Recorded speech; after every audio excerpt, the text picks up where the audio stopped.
se Deus quiser. Então, isso aqui não está muito bom para mim, não. Estou tossindo. Diminuir um pouquinho. Então, sejam bem-vindos. Nós hoje vamos aprender muito, e eu também vou aprender muito, porque quem ensina aprende. Eu tenho aprendido muito com os espíritos, e vendo a fisionomia de vocês tão familiar, eu fico motivado. Amanhã eu estarei lá no INCA, Instituto Nacional do Câncer, na Praça da Cruz Vermelha, no, acho que 8º andar, anfiteatro Moacir Carvalho, com um painel de uma jornalista, um músico, eu acho que é uma pedagoga, e eu falando sobre saúde e espiritualidade. O INCA é o Instituto Nacional do Câncer, quer dizer, é um lugar difícil, né? Porque as pessoas lá são sofridas. E também ainda tem a turma de cima, que também atua. De toda forma, é um momento bom para a gente mostrar como a fé cura, como a fé ajuda, né? Nós temos muito trabalho científico que a gente lê, e há trabalhos em que mostra que o indivíduo que tem fé ou que recebe oração à distância, eles aumentam as defesas imunológicas. Isso está constatado em revistas médicas de grande referência, tipo o Lancet, na Inglaterra, o JAMA, que é o Journal of American Medicine, enfim. Então, essas pessoas que têm fé, têm aquela firmeza, a confiança na justiça divina, independente da religião, e às vezes recebem uma prece à distância, o sistema imunológico delas produz mais um tipo de célula chamado linfócito killer, que é linfócito matador, killer. E essa célula, ela vai e destrói os corpos estranhos ao organismo. No caso aí, mesmo na AIDS, os killer aumentando, eles destroem mais o vírus da AIDS. E fora outras situações ligadas às células metastáticas, ao câncer. Enfim, nós temos uma série de trabalhos hoje. A área da medicina e espiritualidade está cada vez mais próxima, e cada vez mostra-se, evidencia-se o valor do pensamento positivo, da fé, da autoconfiança, enfim, de todos esses sentimentos que a gente cultua aqui nas nossas aulas e no Frei Luiz, que é o sentimento de confiança incondicional a Deus, para que Ele produza em nós as manifestações. Eu acho que quem bem exemplificou isso, mais do que todos nós, foi Jesus com as suas curas. Mas mesmo com aquela mulher que tinha uma hemorragia genital, diz a Bíblia, os evangelhos, talvez há anos, talvez 15 anos, então nós sabemos que essas hemorragias ginecológicas, elas são produzidas por um mioma, que é um tumor no útero, tumor musculoso, porque o útero é um músculo, né? Formado uma camada muscular. Então, esses miomas, eles sangram fora do período menstrual, né? Então, realmente, as mulheres vão ficando anêmicas, né? É um problema sério. Então, essa mulher que a Bíblia diz como uma mulher que tinha essa metrorragia, não diz esse termo, nós dizemos que é um termo médico, ela pensou, isso está em Lucas, ela pensou, se eu tocar a bata dele, pensou em Jesus, eu ficarei curada. E de fato ele, andando, cercado pelos apóstolos, e aquela massa em cima dele, era uma coisa incrível, aquela população toda, aquele povo cercando, querendo pegá-lo, tocá-lo, ele andando firme, e de repente ele sente que alguém toca na bata dele. E ele sente que uma virtude sai dele. Isso é a descrição da Bíblia. essa virtude para nós é o ectoplasma do próprio Jesus, obviamente. Não é? De toda forma, a mulher imediatamente, que é uma cura espiritual, e essas curas espirituais acontecem de uma forma subitânea, imediata, a mulher sente que ela não está mais sangrando. E Jesus indaga: quem me tocou? A mulher, constrangida em chegar perto dele, não é? Com uma certa dificuldade, chega perto dele e, ajoelhada, diz: Senhor, fui eu que lhe toquei. E ele disse: levanta-te, a tua fé te curou. Então ele não diz que ele curou, eu te curei. Aliás, jamais Jesus diz na Bíblia essa frase, eu curei. Ele diz que quem cura é o meu Pai que está no céu. Ele se coloca sempre como um médium de Deus. Em todos os discursos que ele tem, sobretudo em João, ele é muito claro nisso. Eu e meu Pai somos um. Eu só digo aquilo que meu Pai me manda dizer. E só faço aquilo que meu Pai manda fazer. Ele é muito claro. Então ele não diz que cura, ele não diz que é ele que faz isso, né? As pessoas dizem, mas não leram a Bíblia. E de toda forma, quando ele diz para a mulher, vai-te que a tua fé te curou, ele quis mostrar que o pensamento positivo dela atuou como uma, Allan Kardec escreve isso bem, como uma espécie de exaustor, e puxou com mais potência a energia que saía de Jesus, e imediatamente, como é que a gente chama em medicina, pensou aqueles vasos lá, né, e acabou com o sangramento. Então, é isso que nós estamos vendo. Todos nós somos filhos de Deus, e nessa qualidade nós estamos muito bem. Muito bem. Porque essa situação em que nós nos achamos filhos de Deus, e mais nos sentimos filhos de Deus, criados por Deus à sua imagem, como diz logo no livro Gênesis, e Deus criou o homem à sua imagem, e depois repete, o homem e a mulher os criou, não é? Nesse trecho do livro Gênesis, ele é muito claro em dizer que nós somos imagem de Deus, nós não somos iguais. Temos um potencial em nós a ser desenvolvido. Só que nós somos inseguros, a nossa fé é uma fé que vacila, um dia ela é mais forte, um dia ela é mais fraca. Se nós estamos doentes, não damos sustentação, se a doença sofre um agravo, lá vai para baixo a nossa fé.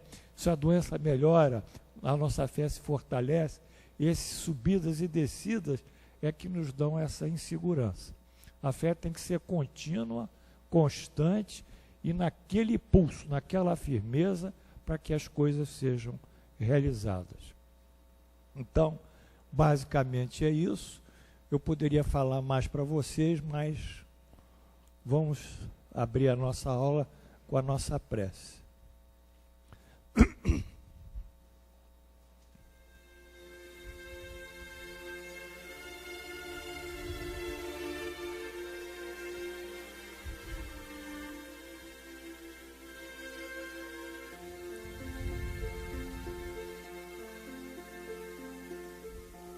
Senhor Jesus,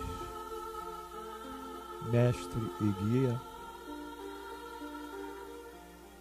modelo e guia, Deus nosso Pai maior, entidades que conosco trabalham aqui nesse curso, Frei Luiz, um amigo de muitas vidas, que está sempre presente e que devemos muitas coisas pessoais à sua ação caritativa. Enfim, a todos aqueles que vibram nessa faixa do amor e do bem, rogamos, Senhor, que nos abençoe e nos dê condições a todos de sermos beneficiados no corpo e no espírito e na mente pelo que decorrer nessa aula. E assim, em vosso nome, Deus nosso Pai, em nome de Jesus, abrimos os nossos trabalhos no dia 23 de setembro do ano 2013, pela graça de Deus.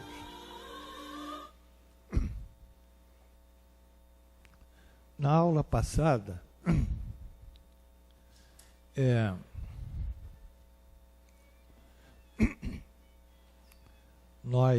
foi retrasada, né?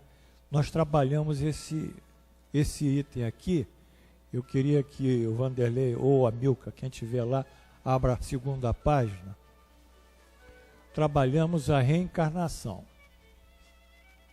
Não é? Isso foi trabalhado, eu não posso repetir, senão não vamos andar, né? Vocês têm a apostila, quem não tiver, pede a Edith que eu providencio mais apostilas. E nós paramos no item que é a lei da causa e efeito, não é isso? A página que é a lei da causa... Epa, passou. Vai andando, vai andando. Vai andando. Isso.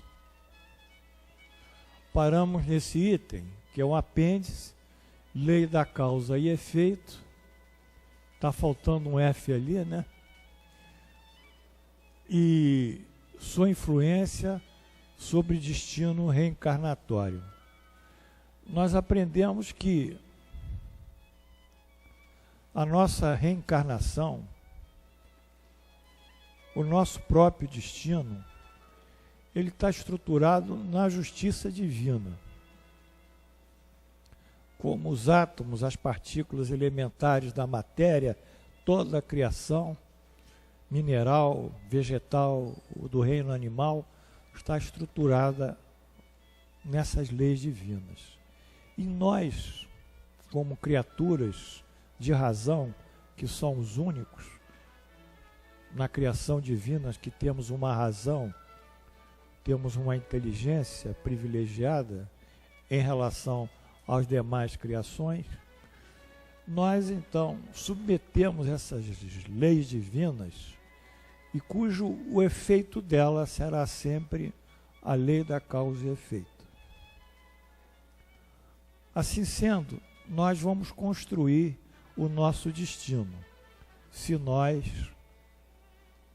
somos compatíveis com a lei da causa e efeito, nós vamos ser beneficiados pela lei da causa e efeito, no sentido de que respeitamos as leis divinas.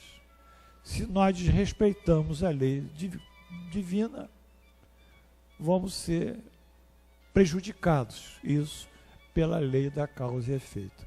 A reencarnação nada mais é que um produto desse fenômeno da lei da causa e efeito. E a reencarnação só tem um objetivo, é a nossa perfeição. Isso já foi visto em outras aulas. O objetivo da reencarnação é nós tornarmos seres perfeitos nesse planeta e depois em outros mais evoluídos. Cumprida a perfeição planetária, nós vamos migrar para um planeta mais evoluído. Então, é dentro disso que nós temos que entender a lei da causa e efeito e a sua influência sobre o destino reencarnatório. O destino da vida presente, por nós, ora passada, constitui os efeitos de nossas ações em uma ou mais vidas passadas. Está claro? São as nossas ações. Essas ações geraram um efeito. O efeito é o nosso destino. Cumulativamente, as ações que nessa vida movimentamos. Então, além dessas ações passadas, nós também temos ações na vida presente. Então, elas também influenciam. Então, somam-se as ações da vida passada, as ações da vida presente, e aí faz um resultante, que é o efeito que é a nossa vida. Algumas ações de vidas passadas geram efeitos que nós não podemos modificar. Uma doença que o indivíduo nasce, de nascença, uma época que terá uma doença qualquer, às vezes difícil de ser tratada, não importa, mas a base sempre será essa união das forças promovidas por nós em vidas passadas, mas a que nós promovemos na vida atual. A base da lei da causa e efeito é a justiça divina, cujo defluxo é a lei da causa e efeito, que por sua inteligência equitativa promoverá a distribuição de gozos e penas. Tá certo? Nós temos aí uma forma que nós vamos ver que o nosso grau de evolução é o somatório das nossas virtudes menos as nossas imperfeições. Então, o nosso grau de evolução testifica o nosso destino. Então, isso fica claro, não tem como fugir disso. De toda forma, como já mencionado, a lei da causa e efeito constitui a inteligência reguladora da globalidade de nossas ações no mundo. Ela regula nossas ações, mas se nós somos seres ainda, somos indivíduos, quando nós pensamos em nós, se nós pensarmos coletivamente e se nós pensarmos em todo o mundo estará também sendo somatório dessas ações individuais que vão se somando e vão dar o destino da comunidade, ou o destino do próprio mundo, ou o destino planetário. É uma consequência. Por isso que esse mundo é como é, não é? Porque as pessoas aqui, elas são imperfeitas. Então a justiça divina, através da inteligência divina, promove a lei da causa e efeito, e uma importante manifestação dela é a reencarnação, que forma o nosso destino. Bom, a Vedanta, que é uma escritura milenar do hinduísmo, denomina de karma, do sânscrito, kri, fazer. Quer dizer, karma é fazer, na sua origem etimológica. O karma é um só tempo, ação, porque gera o movimento da lei da causa e efeito, e é destino, ou seja, a lei da causa e efeito forma o destino, decorrência natural dos efeitos. Para fins didáticos, consideraríamos karma como destino, muito embora seja indissociável da lei da causa e efeito. Tá claro? O karma tomou aqui no Ocidente um termo depreciativo, sinônimo de sofrimento, de provação. Isso é o meu karma. Quantas vezes a gente escuta isso? Quer dizer, é a minha dor, é a minha perda. Mas, na filosofia Vedanta, ele não significa isso. Ele significa ação, fazer. Então, ele não tem isso. E nós não temos isso. O karma é um movimento da lei da causa e efeito que se fecha num destino. Pode ser bom, pode ser mal. Esperemos que seja sempre bom, porque nós vamos trabalhar com nossos pensamentos e com as nossas ações no bem. Então, teremos condições de fazer esse destino, ou seja, essa lei da causa e efeito, tender para o nosso lado. Está claro, Valtinho? Tem que tender essa força para o nosso lado, como se fosse uma eletricidade, ou uma força magnética. Temos que puxar isso para o nosso lado no sentido da nossa felicidade. Então, como a filosofia Vedanta criou o karma, que é destino, mas também é movimento da lei da causa e efeito, nós definimos aqui, tomamos essa definição, que é muito bonita, efeito de ações passadas.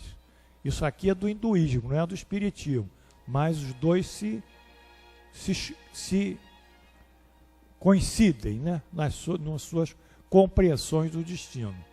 Ações passadas dessa vida ou de vidas anteriores. A lei do karma para os espíritas, isso aqui tem tudo que ser corrigido, causa e efeito, que promove o equilíbrio, é a lei da ação e reação. causa e efeito, semeadura e colheita. Está claro? No curso da justiça natural, cada ser humano, por meio dos seus pensamentos e de suas ações, torna-se artífice do seu próprio destino. Então, nós não temos intermediários que vão apelar para nós junto a Deus, que não submetam-se também à justiça divina. A justiça divina é soberana. As pessoas podem querer nos ajudar e vão nos ajudar, mas aquilo que nós construímos é da nossa própria responsabilidade. Não adianta atribuir a um fulano, a Beltrano, a uma situação outra, a amargura, porque tudo isso em epílogo é revolta contra a justiça divina e revolta contra Deus. Isso é mal, muito mal.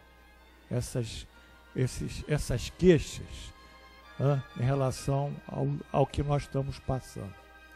Quaisquer que sejam as energias que ele próprio, sensata ou insensatamente, o indivíduo, coloca em movimento, devem voltar para ele, que é o ponto de origem, como o círculo que inexoravelmente se fecha sobre si. Então nós geramos uma ação, necessariamente essa ação vai voltar sobre nós, através do efeito, tá? É um círculo. Necessariamente. Isso é uma lei divina. Se tem muita miséria na África, muita destruição, é porque necessariamente as pessoas que vivem lá produziram isso.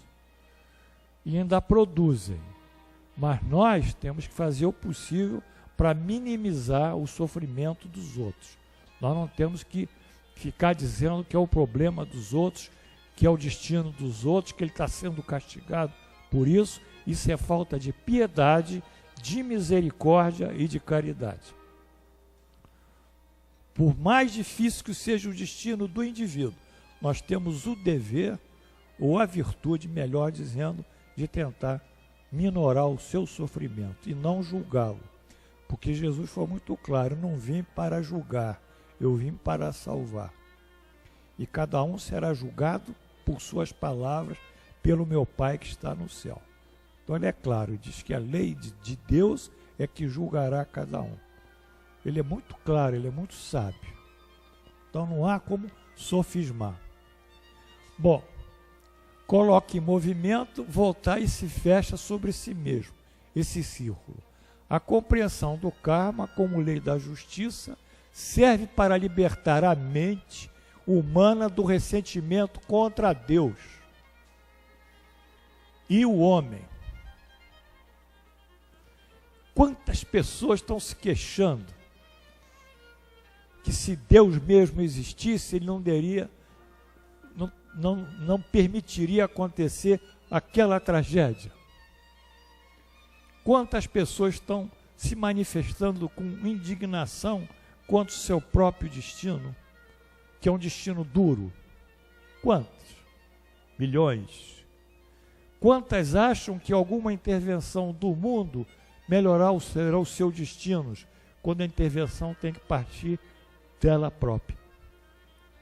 Então, essa compreensão da lei da causa e efeito nos torna mais próximos de Deus, no sentido de entendermos as nossas dificuldades. Se temos um filho que tem um transtorno mental, a gente tem que entender que isso faz parte do nosso dever de cuidá-lo e não ficar atribuindo a outros, a terceiros, esse transtorno mental. Não, porque é genética. É genética, é verdade. Esse transtorno tem um fator genético, porque o pai, o avô, sei lá, era isso está. Na família tem isso e isso. Tem sim, muito bem. E daí que é genético? Mas quem que fez essa modificação no gene? Quando foi feita? Por que foi feita? Qual o objetivo? Tudo isso está dentro da compreensão da lei divina.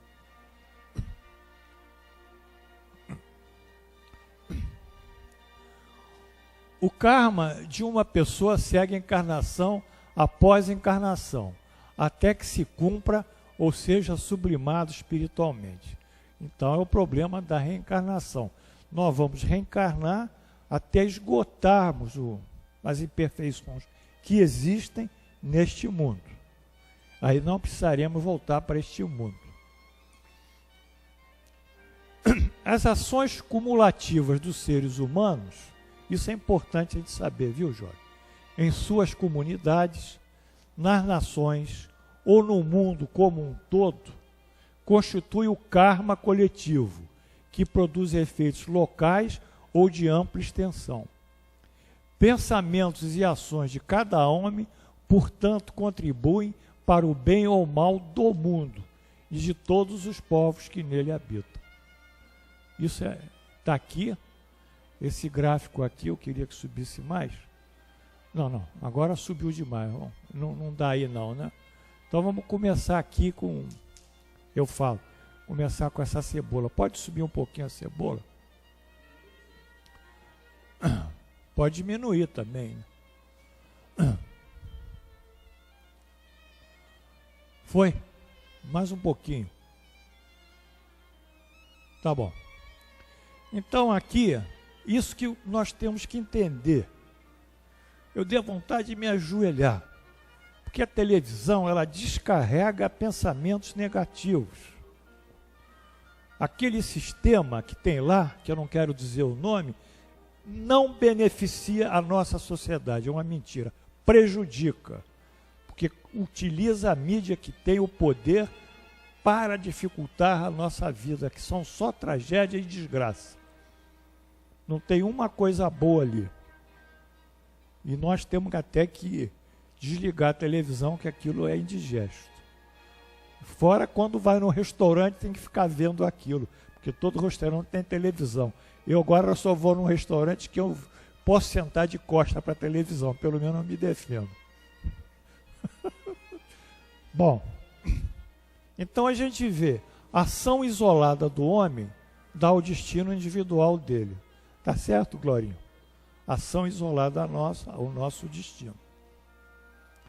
Ação comunitária, sinérgica dos homens, de mais homens, sobe um pouquinho aqui, ó, para mostrar, dá o destino comunitário, tá aqui. Então a sociedade tem esse destino aqui, que nós vivemos. A ação nacional sinérgica das comunidades gera o destino planetário. Onde é que está o C? Ações sinérgicas dos homens, o destino do país, que são as sociedades. E dos países passa para as ações sinérgicas do homem, que gera o destino planetário. Então isso aqui é um planeta. Enquanto nós não mudarmos a nossa mídia, enquanto não houver alguém que tenha interesse em mudar a nossa mídia, ou enquanto não houver alguém que proclame que o lucro não é a base de uma empresa, e não pode ser, ela tem que ter a responsabilidade social. Enquanto alguém não proclame que os fundos de pensão que só visam dar lucros, ou os fundos que não sejam de pensão, de qualquer natureza, que compram ações de empresa A, e B e C, e depois vem um balanço, se não deu lucro àquela empresa, eles não vão receber, eles tiram o dinheiro daquela empresa e colocam no outro. Enquanto não acabar também essa cultura do lucro, esse pragmatismo do capitalismo que nós vivemos, então nós vamos sofrer. Tem que haver alguém para despertar isso. Nós não temos força sozinhos, mas temos força sim. Clicar a televisão e apagar. Temos. E quando fizer a pesquisa, clica. E ou então ajudar as outras pessoas esclarecendo ela. Que a televisão hoje pega às vezes 40 milhões de telespectadores, um programa. Chega a pegar isso, 40 milhões de pessoas emitindo aquele pensamento. recebendo aquelas tragédias e devolvendo, e criando uma psicosfera na Terra altamente pesada, cinzenta, que nos prejudica e prejudica a Terra.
Quando dizem que o Espiritismo é reencarnacionista, nós temos que dizer que o budismo é reencarnacionista, que o hinduísmo é reencarnacionista, que uma série de religiões são reencarnacionistas. Isso não somos nós, são muito mais antigas que nós, são religiões milenares, né? O Espiritismo tem, coitado, nós temos aqui, em 1857, temos um pouco mais que 200 anos. Enfim, menos, Mas a igreja antiga, original, aceitava o princípio da reencarnação, que foi exposta por uma corrente dela clara, que eram os gnósticos, de gnose e conhecimento. Os gnósticos, nos primórdios do cristianismo, buscavam o autoconhecimento e a iluminação espiritual como meio de chegar a Deus. Igualmente foi aceita por numerosos pais da Igreja, inclusive Clemente de Alexandria, Orígenes e São Jerônimo. Porém, nos anos 500, no Concílio de Nicéia, o imperador Constantino, junto com o Papa e os cardeais, então ele decretou que não há encarnação, e aí tinha que aceitar. E mais tarde decreta que Jesus também é Deus, ele é feito pela substância de Deus, homunculus, que é em latim.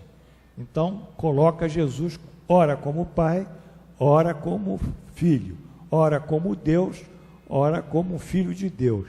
E essa ambivalência colocou a igreja contra todas essas religiões reencarnacionistas e todas aquelas também que são monoteístas, que acreditam no único Deus, não na ambivalência de Deus. Então, esse foi a aula passada, sobre a reencarnação e a amplitude da reencarnação em relação ao nosso destino. Vamos à aula de hoje. Bom, a aula de hoje vai falar algumas coisas além do que foi dito. Primeiro, é a encarnação nossa, ou a encarnação em diferentes mundos. Allan Kardec quer pesquisar essa encarnação em outros mundos. Na pergunta 172, ele diz, as nossas diversas existências corpóreas se passam todas na Terra? É uma boa pergunta. Ele quer saber.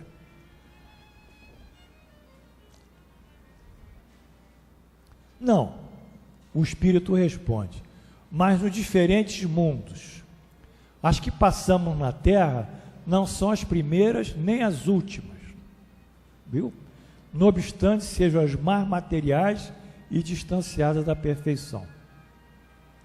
Então é possível que nós tenhamos encarnações em mundos mais primitivos da Terra e que depois de um nível evolutivo nós fomos para a Terra, que é um planeta relativamente mais evoluído do que aquele.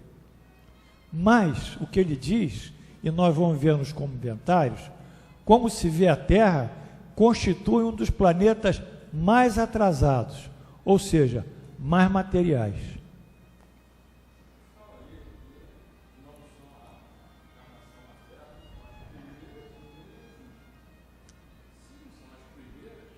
A gente encarnou.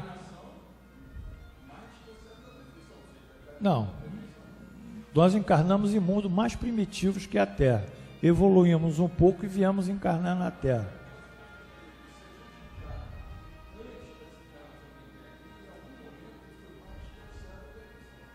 Ué, nós quando encontramos distanciados, porque a Terra é um dos mundos mais materiais.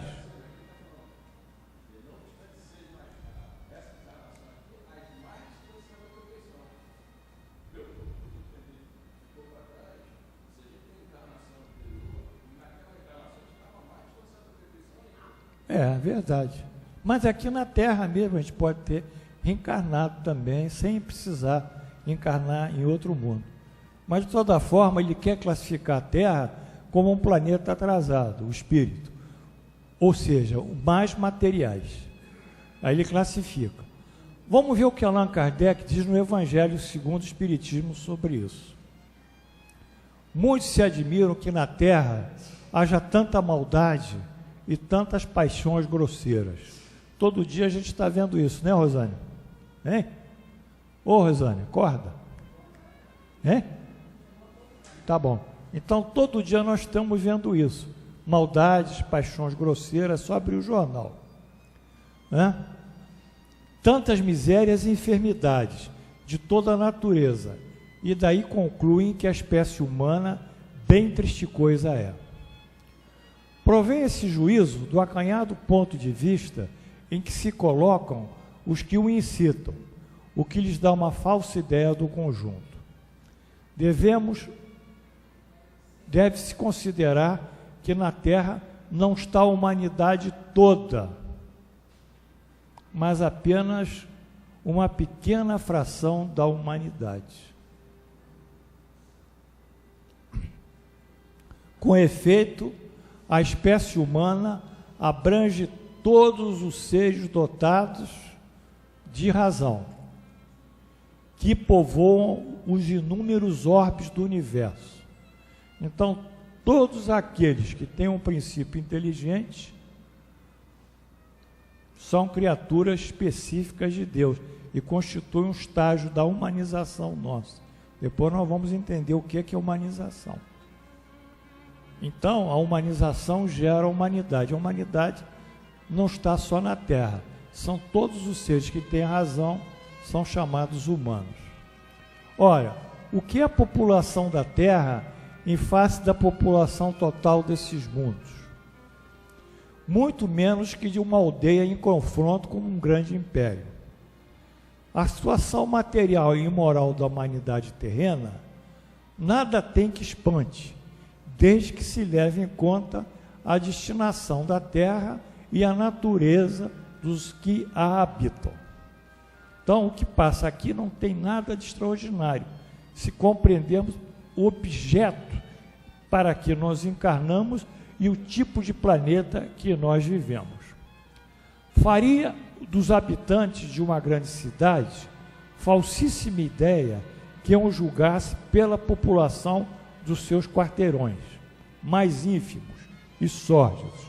A gente foi lá num lugar de marginais, viu aquilo e acha que aquilo tudo é terra. Aqui os turistas só podem passar da Zona Sul para cá.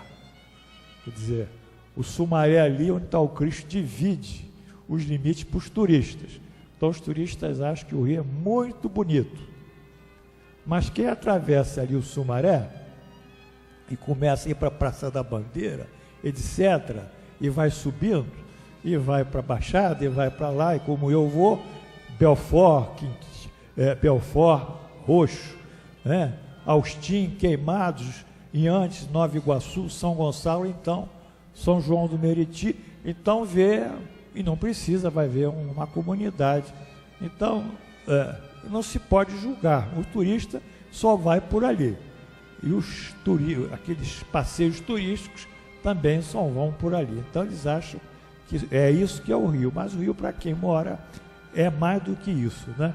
São os nossos amigos que também sofrem, né? Então, população dos seus quarteirões. Num hospital, ninguém vê senão doentes, estropiados. Numa penitenciária, vê-se reunidas todas as torpezas, todos os vícios. Nas regiões insalubres, os habitantes, em sua maioria, são pálidos e franzinos, e enfermiços. Pois bem, figura-se a terra como um subúrbio, um hospital, uma penitenciária, um sítio malsão, e ela é simultaneamente tudo isso, e compreender-se-á porque as aflições sobrelevam os gozos, porque não se mandam para o hospital os que se acham com saúde, nem para as casas de correção os que nenhum mal praticam, nem os hospitais e as casas de correção se podem ter por lugares de deleite. Essa é a destinação. Ora, sim, como numa cidade a população não se encontra toda nos hospitais e nas prisões, também na terra não está a humanidade inteira. E do mesmo modo que dos hospitais os que se curaram e da prisão os que cumpriram suas penas, o homem deixa a terra quando está curado de suas enfermidades morais. Então, a síntese desse trecho que Allan Kardec nos trouxe do Evangelho é muito claro. Primeiro, por humanidade compreende-se os seres dotados de razão. Tá? O espírito, um dia, ele vai evoluir. Quando ele incorpora a razão, ele se torna espírito. Isso a gente vai ver ainda nessa aula. E que povoam os tantos planetas do universo. Não é? É uma coisa infinita para nós, né? Cada galáxia tem centenas de bilhões de planetas. E nós temos centenas de bilhões de galáxias que nós já detectamos.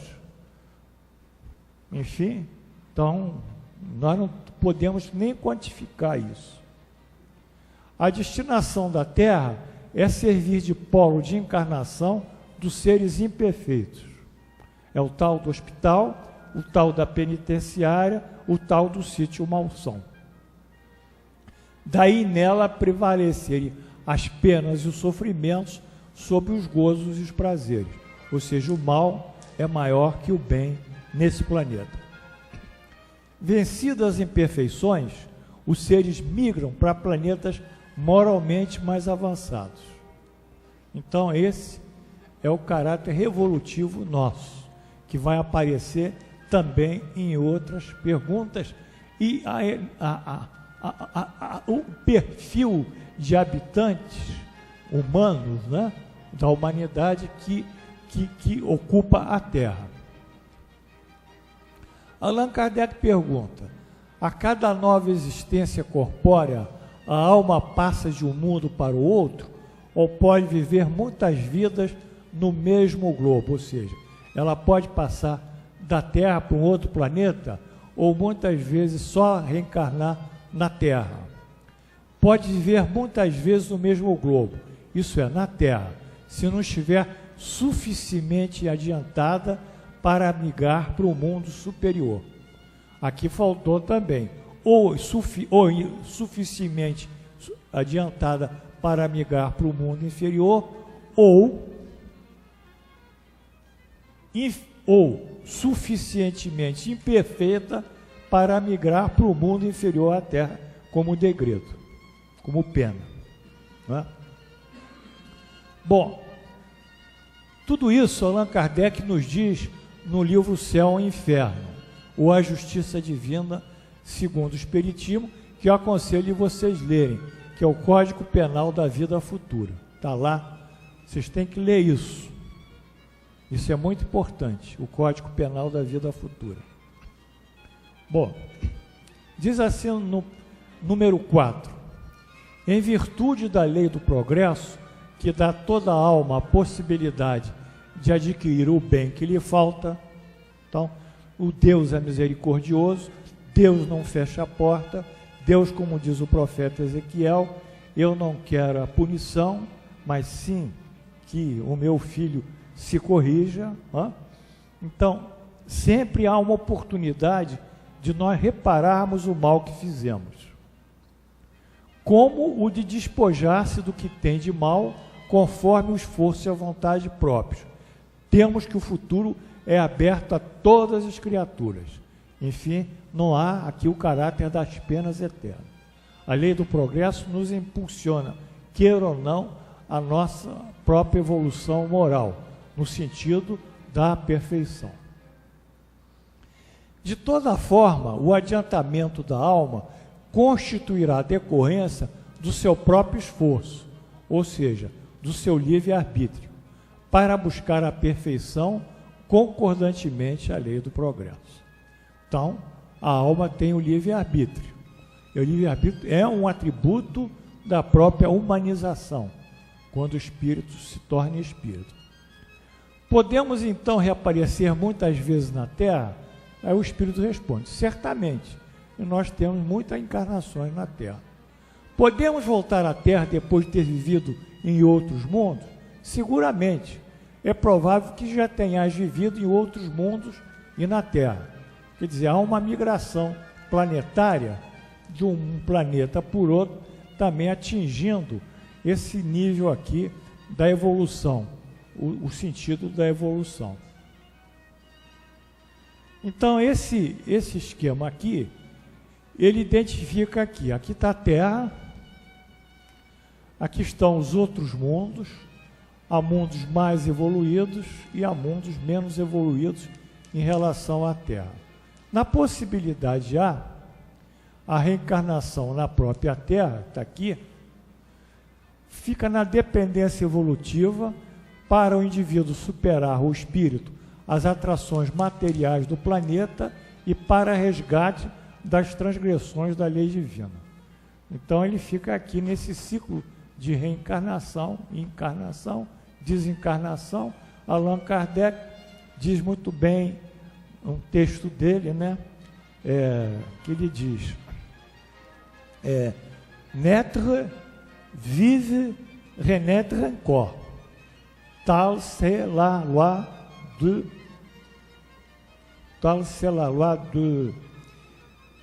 do progresso, né? Ou seja, nascer, naître, mourir, renaître quoi? Renaître encore. Tal c'est la loi, né? Progresser sans cesse, progredir sem cessar. Então nós vamos fazendo esse ciclo, vamos fazendo esse ciclo, e esse ciclo aqui é o ciclo reencarnatório da Terra. Aqui, por exemplo, tem a cidade do nosso lar, que é uma cidade ainda de transição. O espírito vem para cá, coitado, ele é muito devedor, que é uma cidade ainda de baixa evolução espiritual, e ele passa um tempo aqui, escolhe o seu novo destino e volta para a Terra. Então nós temos aqui muitas cidades espirituais que formam a psicosfera terrestre, que são os espíritos, o pensamento dos espíritos, mais o pensamento dos encarnados. Então esse é aqui um ciclo reencarnatório na Terra. Na hipótese B, o indivíduo vai para outros mundos. Se forem mais evoluídos, isso denota que o espírito ganhou um grau de evolução que o compatibiliza a viver nessa esfera. Essa esfera mais evoluída, vamos supor, ela não terá mais o mal como prevalência, ele terá o bem. Então o indivíduo tem um comportamento natural, que é não se apropriar dos bens alheios, não é ser maledicente, não é ser malevolente, enfim, não ser egoísta. Então, naturalmente, os espíritos que estão vivendo nesse mundo evoluído já adquiriram essas virtudes no seu próprio caráter espiritual. Agora, se ele vai para o mundo menos evoluído, é pena e prova para o espírito. Então, ele foi para o mundo mais evoluído, menos evoluído que a Terra.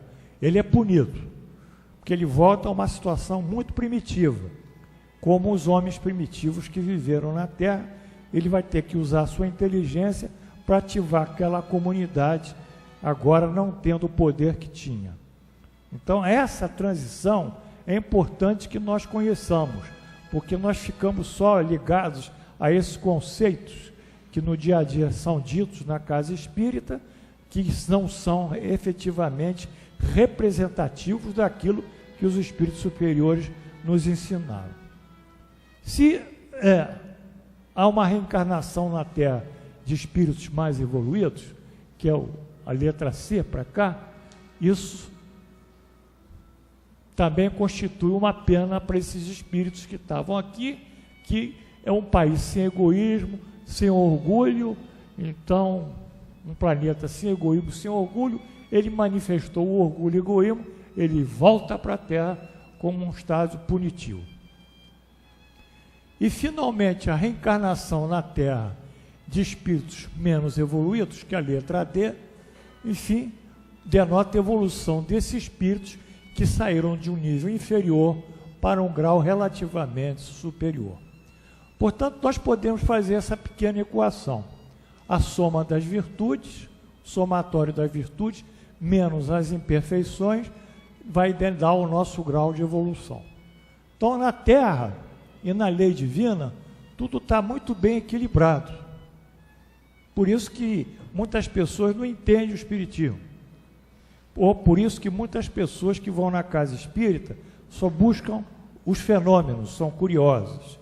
Por isso que outras pessoas buscam, às vezes, participar dos trabalhos, mas logo em seguida desistem. Por isso que há outras pessoas que procuram ainda a casa espírita, mas não se adaptam e saem fora. E por isso que há outras pessoas que realmente se radicam no trabalho caritativo. Isso vai depender do senso moral que o indivíduo tem, e o senso moral é uma decorrência do grau de evolução dele, que eu não posso ensinar ao indivíduo que tem um QI limítrofe alguma equação, ele não vai entender. Eu tenho que ensinar coisas concretas, porque ele está bem limítrofe, hein?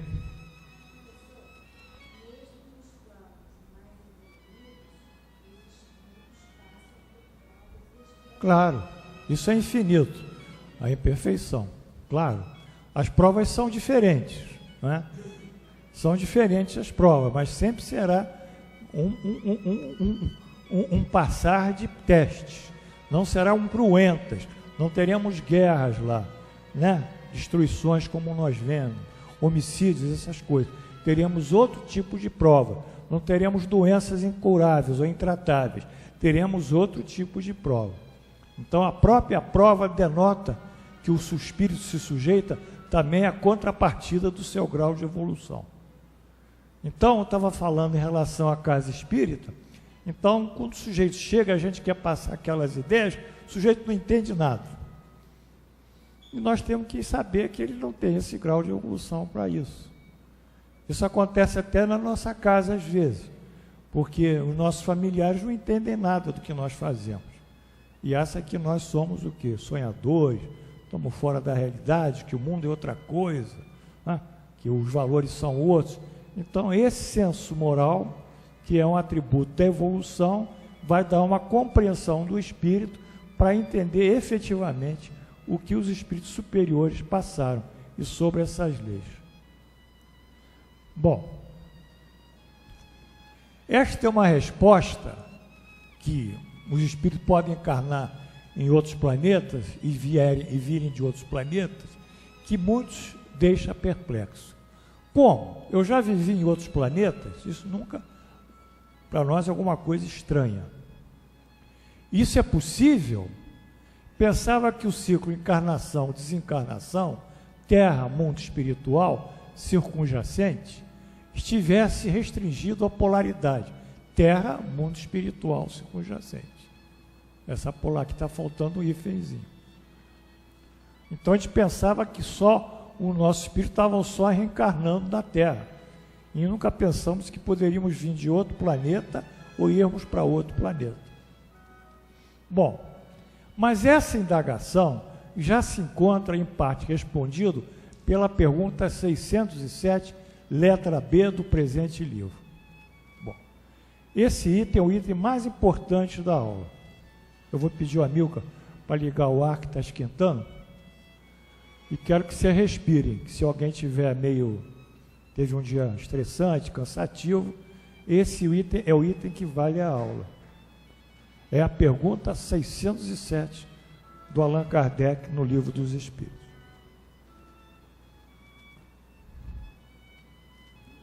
Muito bem. Allan Kardec pergunta, na letra B, esse período de humanização, a alusão à criação do espírito, inicia-se na Terra? Aí nós vamos responder aos Pinheiro. A dúvida do Pinheiro está esclarecida aqui. Eu espero. A Terra não é o ponto de início da primeira encarnação humana. Aqui. O período de humanização tem seu início, de forma geral, em mundos ainda inferiores à Terra. São mundos ainda muito inferiores à Terra. Não obstante, não constitui uma regra absoluta, pois pode ocorrer que o espírito, desde o seu início humano, esteja em condições de viver na Terra, desde o início. Mas essa circunstância não é frequente, é uma exceção. Então, na realidade, para que o espírito comece a desenvolver a razão dele, ele começa ainda num estado que ele não tem razão ainda dentro dele, não tem a inteligência dentro dele, ele tem que desenvolver isso para se tornar um espírito, embora já seja um espírito. Ou seja, é a humanização, é isso que vale a aula. Nós falamos aqui do princípio inteligente, que é um defluxo do elemento inteligente universal. Vocês se lembram? Quando Deus criou o mundo, Ele criou tudo, toda a criação é um produto do fluido cósmico universal. É o capítulo 14 do livro A Gênese. Eu acho que vocês se lembram. Mas essa criação, ela precisava sofrer uma gestão, sofrer uma inteligência, sofrer um controle. Toda a criação, desde uma partícula elementar de um átomo, que dura 1 bilionésimo de segundo e vira energia, até nós humanos que raciocinamos. Então não há como. Então, Deus tirou do elemento inteligente universal o princípio inteligente para regular a criação dele. É por isso que na pergunta número 1 do Livro dos Espíritos, Allan Kardec pergunta, que é Deus? Ele não pergunta quem é Deus, ele dá um caráter nominal a Deus, ele dá um caráter substantivado, que é Deus. E o Espírito responde, é a inteligência suprema, a causa primária de todas as criações. Então ele mostra que o processo criador está em Deus e que Deus, então, pela sua inteligência, vai reger essa sua criação. É por isso que o átomo, de acordo com o número de elétrons, ele tem as suas propriedades químicas, né? E os elétrons giram em órbitas perfeitas, distanciados do núcleo, seguindo leis exatamente matemáticas. E é por isso que o espaço sideral, os astros, o cosmos, também seguem de uma maneira perfeita. Os astros não se chocam. Não há. Eventualmente o cometa, que é alguma coisa errante, sai disso, desse sistema, mas o universo é todo harmônico, como toda a criação é harmônica. Quem é que gera essa harmonia? Deus. Através de quê? Desse princípio inteligente. Então, esse princípio inteligente, a partir de um dado momento, ele começa a trabalhar a si próprio, a esculpir em si próprio. É o que Allan Kardec chama de elaboração do princípio inteligente. É aí que vai começar a humanização, o trabalho do princípio inteligente em torno de si próprio. Elaboração especial do princípio inteligente, universal, que se transforma em espírito. Entra assim no chamado período de humanização. E esse período, vamos aqui, ele é marcado pelo momento que o espírito tem a consciência do futuro, ele sabe que tem um futuro, porque o animal não sabe que tem futuro, o animal não sabe que tem um amanhã, ele não pode conceber isso, então ele tem essa concepção, ou nós temos a concepção do amanhã, pela diferenciação do bem e o mal. Isso é importante para formar o livre-arbítrio dele, e pela responsabilidade dos seus atos, ou seja, tornar-se um ser consequente, porque se ele tem a capacidade de diferenciar o bem e o mal, ele tem que ser responsável pelos seus atos, ou ele tem que realmente criar o seu destino. Aí forma espírito. Então, eu aconselho vocês lerem essas perguntas anteriores, porque Allan Kardec pergunta. Então, nós viemos de um mineral, e o espírito responde, não exatamente de um mineral, embora o princípio inteligente esteja no mineral. Nós viemos de um vegetal, não exatamente de um vegetal, mas esse princípio inteligente, ele foi se elaborando, ele foi se individualizando, ao ponto que em um dado momento ele explode através dessas concepções de vida futura, diferenciação do bem ou mal e consequência em relação às nossas ações. A partir disso, nós somos os seres inteligentes do planeta, a criação inteligente. Allan Kardec chamou isso de princípio inteligente, sem saber, depois chamou elemento inteligente universal, sem saber, porque ele estava evoluindo, depois ele chamou de espírito. Foi a evolução dele a respeito desse trabalho. Ele foi descobrindo como um cientista.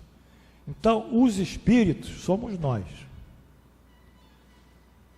Esse que chama-se humanização. E todos que são como nós, independente do corpo que habitam, seja um ser que está aqui na Terra, que tem a nossa forma biológica adaptada às condições de vida na Terra, seja um ser que está lá em outro planeta, que nós chamamos extraterrestre, mas que está adaptado às condições de vida de lá. Talvez lá não tenha oxigênio, tenha nitrogênio, não é? Tem outro tipo de substância que gere caloria para ele. Então, a partir disso, embora as leis divinas sejam todas iguais, elas regulam tudo, embora os planetas sejam diferentes, não tem importância. Então, a partir disso, o universo se vê povoado por seres inteligentes. Isso deixa a gente muito confortável. Por quê? Porque tudo é solidário. Se nós compreendermos que esses seres inteligentes, eles têm a mesma capacidade que nós, de diferenciar o bem do mal, de ser um ser que tem a concepção do futuro e ser um ser consequente, e lá na ponta entender que existe um ser superior, que é Deus, ele vai entender.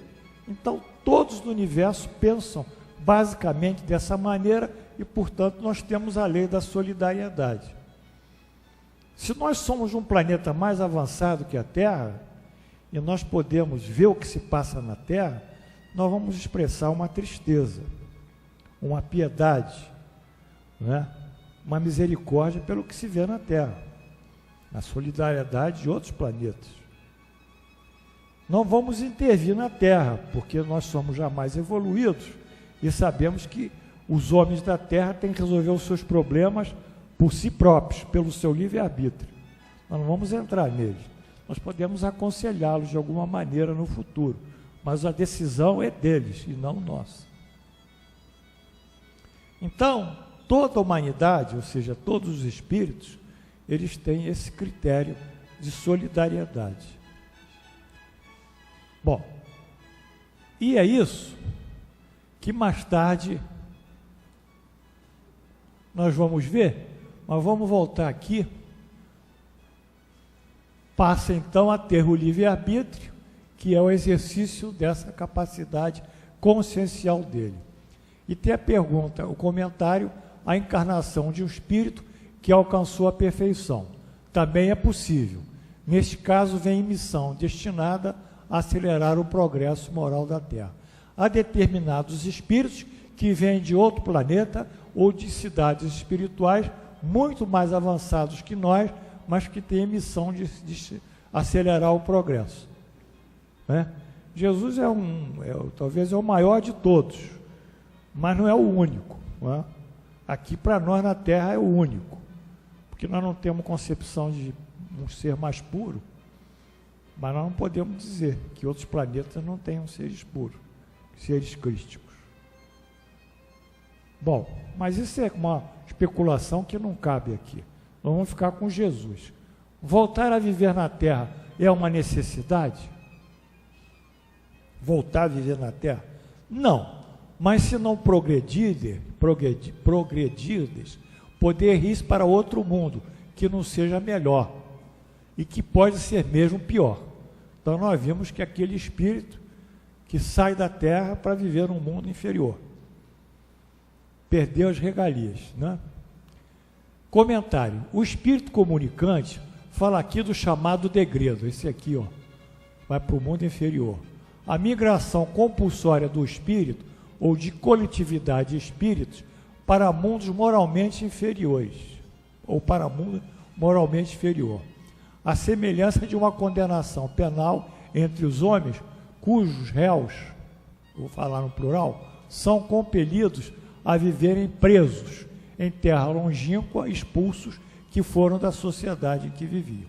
É o degredo. Então, assim como nós podemos ser degradados para o mundo inferior, assim outros de um mundo superior podem ser degradados para a Terra. São esses que vão criar determinados fatos muito importantes. E esse fato de um degredo de uma civilização superior para nós, através de espíritos que lá chegam, está no livro A Gênese, quando ele fala da raça adâmica. A raça adâmica é Adão.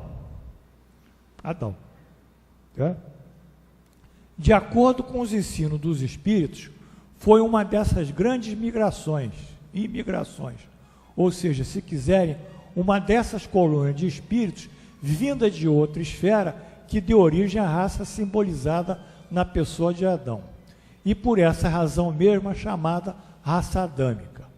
Quando ela chegou na Terra, já estava povoada. Desde os tempos imemoriais, como a América, quando aí chegaram os europeus. Já tinha os habitantes da Terra.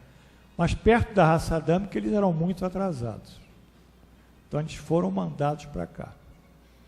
Bom, mais adiantada que os que tinham precedido nesse planeta, claro que era mais adiantada, e com efeito a raça adâmica, e com efeito a mais inteligente, é a que impele o progresso de todas as outras. Então essa raça adâmica, ela formou diversas outras raças. Consta em algumas coisas que, por exemplo, há um livro do Edgar Armond, que não é muito aceito pela doutrina, mas tem algum fundamento, que é Os Exilados de Capella. Capella é cabra em latim, e a constelação que parece com a cabra é chamada Capella. Então, de um planeta de Capella vieram os capelenses, que para nós podem ser a raça adâmica aqui. Eles formaram os judeus, formaram os Não, o chinês é autóctone, não é isso não. Formaram os judeus, formaram os atlantes, porque os judeus deram monoteísmo, os atlantes formaram os indo-europeus, que são os que precederam da Índia, formaram 5 raças, que eu não me lembro todas. Todas essas raças, os etruscos, todas essas raças eram muito poderosas intelectualmente. Dessas raças nós conhecemos os judeus. No caso, não havia judeu, eram hebreus. Então, formaram os hebreus. E os hebreus nos trouxeram justamente a noção do monoteísmo através de Moisés. Então, eles empurraram a terra para frente. Mas eles eram degradados, eram penitentes. A Gênese, que é o primeiro livro da Bíblia, mostra essa raça desde os seus primórdios industriosa, apta às artes e às ciências, sem haver passado aqui a infância espiritual, o que não se dá com as raças primitivas, mas concorda com a opinião de que ela se compunha de espíritos que já tinham progredido bastante. Tudo prova que a raça adâmica não é antiga na Terra, e nada se opõe que seja considerada coabitando esse globo há alguns milhares de anos. Porque antes da raça adâmica, nós tínhamos os homens pré-históricos, o homem de Cro-Magnon, que foi gerando a evolução, o sinantropo pequinense, enfim, os homens da pré-história. Mas a raça adâmica, ela entra, e muitas pessoas dizem que besteira essa Gênese, como é que eles vêm para cá e de repente os filhos de Adão já sabem colher, plantar, colher, e já têm uma capacidade de manufatura, enfim, mas é porque eles não entendem que essa raça é formada por espíritos superiores, que nada tem com aqueles que estavam aqui na Terra. Eles vieram como pena, degredo, impulsionar aqui o progresso da Terra e ao mesmo tempo sofrer com as condições tristes para eles, né, frustradoras que existiam na Terra. Isso não está em contradição com os fatos geológicos, nem com as observações antropológicas. Antes tenderia a confirmá-lo. Isso é Allan Kardec, né, no livro que nós falamos, A Gênese. Então, nós estamos terminando. De toda forma, o que nós vimos hoje foram 2 pontos importantes, ou 3. O processo da reencarnação, que é uma base, está baseado na lei da justiça divina, e a lei da justiça divina nos toca pela lei da causa e efeito.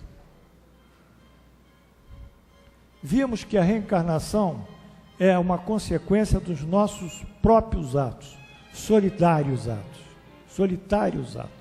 que ninguém pode intervir no destino que nós mesmos construímos para nós. Mas nós mesmos, para a nossa evolução, podemos realmente dar um salto no nosso destino. Vimos que foi outro ponto importante, essa concepção de humanização, que vem do princípio inteligente. Pouca gente sabe isso, pouquíssimos espíritas conhecem isso, porque isso realmente está embutido dentro do texto Kardec. Se não ler com muita atenção, entender isso e associar lá com o livro Gênesis, no capítulo 14, e também com a Gênese espiritual, que está na Gênese, não vai entender. Então vimos o processo de humanização nosso.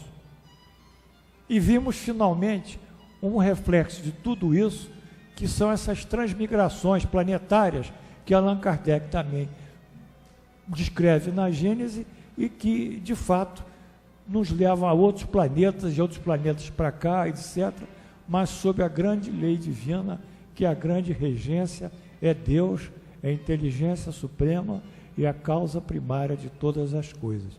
E é em Deus que nós temos que nos agasalhar nos nossos sofrimentos e tendo como modelo e guia Jesus para conduzirmos o nosso comportamento nessa doutrina evangélica.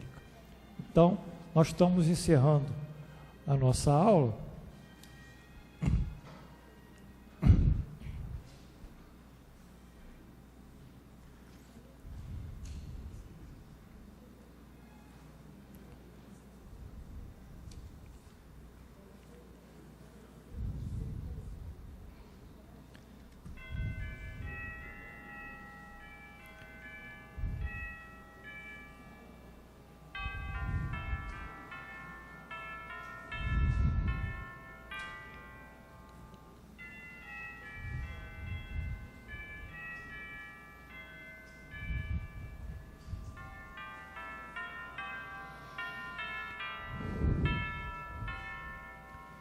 Senhor Jesus, Ave Maria.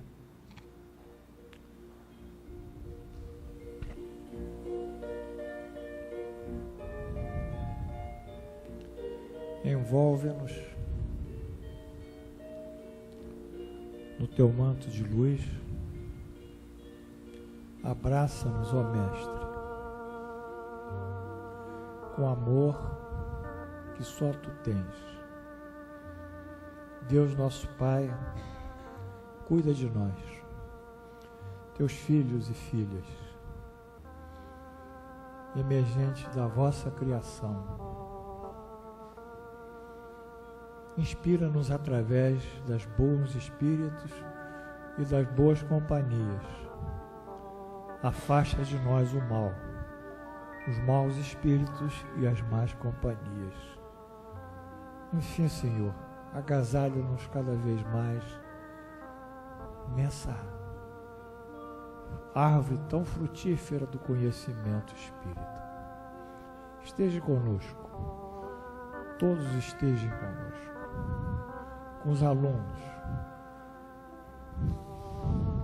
iluminando as suas auras, o seu organismo, sanando as doenças, os transtornos psíquicos, sanando os problemas existenciais lá fora, de toda espécie, do trabalho, da sociedade, da família. Ilumina todos, Senhor. Senhor, abençoa todos esses irmãos que estão nesses papéis aqui de radiação, como também esses irmãos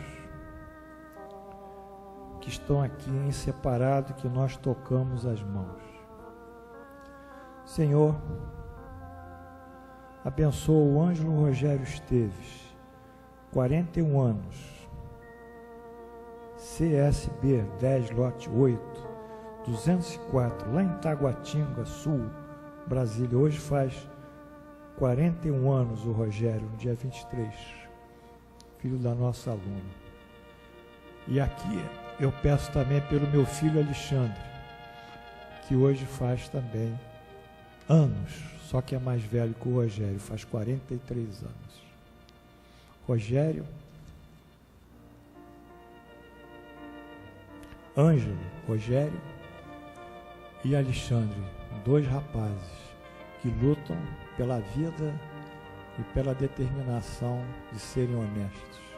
Que Deus abençoe a eles nesse dia que eles reencarnaram, que é o ponto justamente do nosso trabalho. Senhor, abençoa esses irmãos desencarnados, aonde estiverem. Por favor, atenda às suas necessidades espirituais. Dá-lhe a luz para conhecerem o novo mundo e reconhecerem que não estão mais na terra, desligando dos seus interesses neste mundo. E assim, em vosso nome e em nome de Jesus, encerramos a nossa aula no dia de hoje, com a prece que nos deixastes. Vamos juntos vibrando na prece, para que a energia ainda mais nos comova e mais nos vitalize. Pai nosso que estás no céu, santificado seja o vosso nome. Venha a nós o vosso reino. Seja feita a vossa vontade, assim na terra como no céu. O pão nosso de cada dia dai-nos hoje. Perdoai as nossas ofensas, assim como perdoamos aqueles que nos ofenderam. E não nos deixeis cair em tentação, mas livrai-nos do mal. Assim seja. Amém. Em vosso nome, Jesus.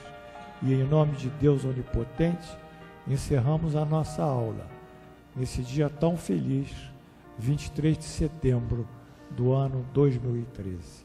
Graças a Deus.